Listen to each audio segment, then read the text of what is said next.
Today, we are following this whole train of thought of this new idea, okay? And what I want to do is I want to create an interstitial step um, in teaching you guys about these sort of pleated and folded forms. So all of these 6 elements were cut from a sequential set of sort of strips. The strips are rectangular, which kind of goes against some of the rules that you guys learned for the creation of sort of a dynamic form in the previous project, that it should not have parallel lines, that it should not have, that the object should not have 90-degree corners. Now, it should become obvious before I go too far that the folds have to stay parallel. But what you see predominantly is the levels that are between the folds. Okay? And so what I want to do with this exercise is to kind of morph this object so that it sort of changes its character.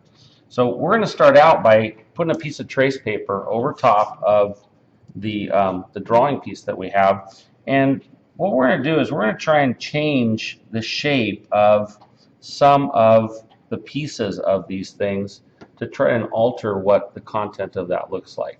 Now, we want to do it by looking at these. So does the camera see this thing here? Can see the, That? yes. It does? Okay. So what I want to do is I want to take a look at this and say, all right, this surface that we're looking at right here is that surface right there. Right? So I want to kind of think about how I could alter that by maybe slicing it diagonally and maybe putting a bit more of a point out here. Okay? So what I'm going to do is I'm going to draw this set of folds identically to what it currently is. But I'm going to draw the shape of that roof element so that it is different. So now it's kind of tapering and it's coming to a point. Okay? So I haven't changed the configuration of this at all. And I'm going to leave the middle one exactly as it is.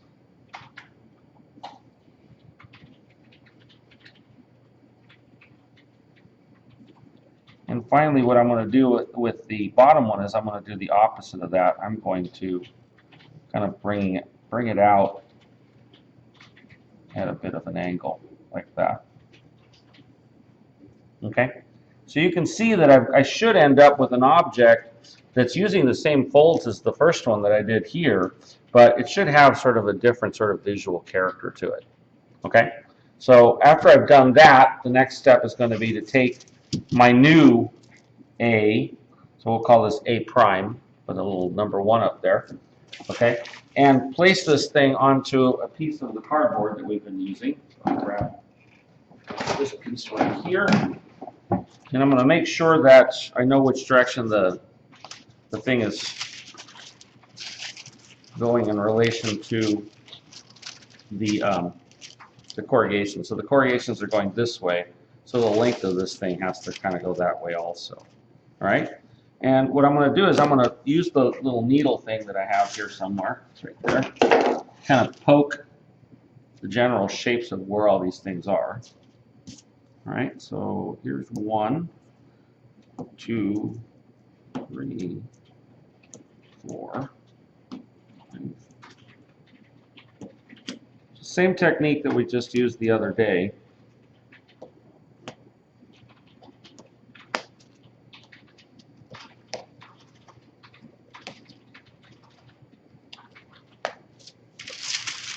Okay, so there's the pinpoints, right? There, there, there.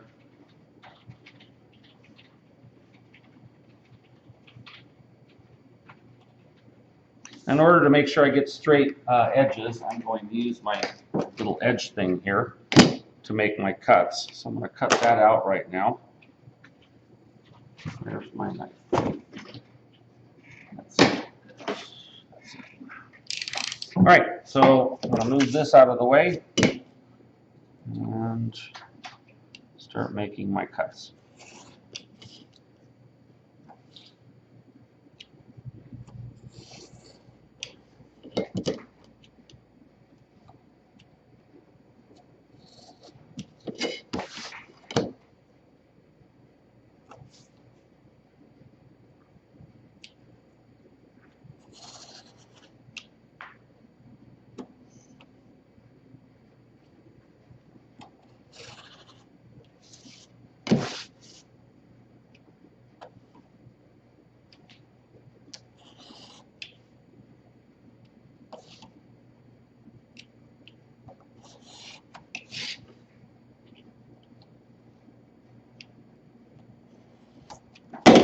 Okay, so there is this piece. It doesn't seem to have cut all the way through some places. I think my knife is getting dull.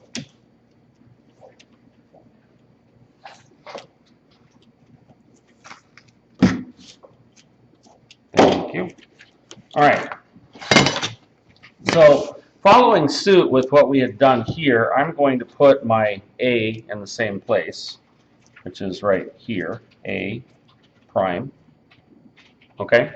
And now I've got to make my folds in the same fashion because I'm going to literally set this thing up next to that one. So the first set of folds were done on the back side, right? On this one. So, because we want this thing to fold towards the inside. So I've got to make sure that those little pinholes go all the way through to the other side. 1, 2. And be real careful not to poke yourself while you're doing that.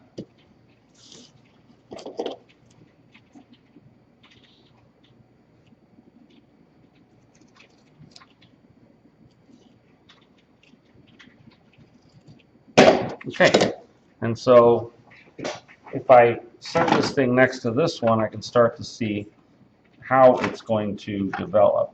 So it comes up and it comes over. And I can see that I'm getting sort of a different shape because the pieces are kind of no longer sort of just strips that are lining up with the one above and beneath it. So there's the first piece like that. Now I've got to do the other one. Those get done on the front side, just like we did the last one.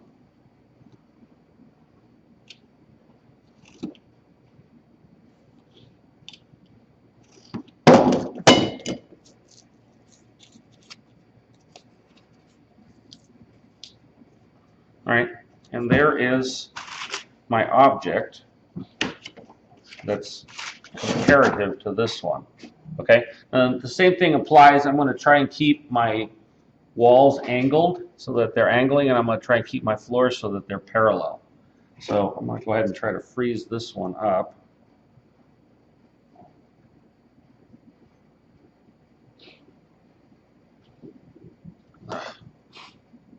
Yep, already hardened.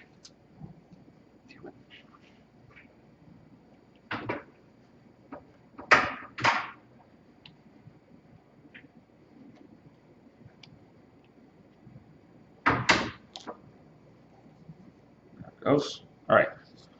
So I'm trying to match the angles on that one.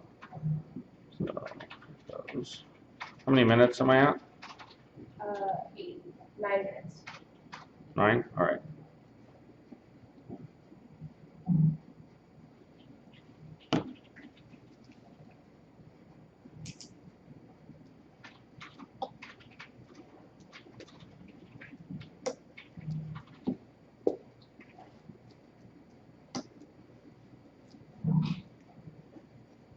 There's my first set of folds. Now I'll do the second one. Second one, I've got this leaning forward. So try and get that to lean the same way.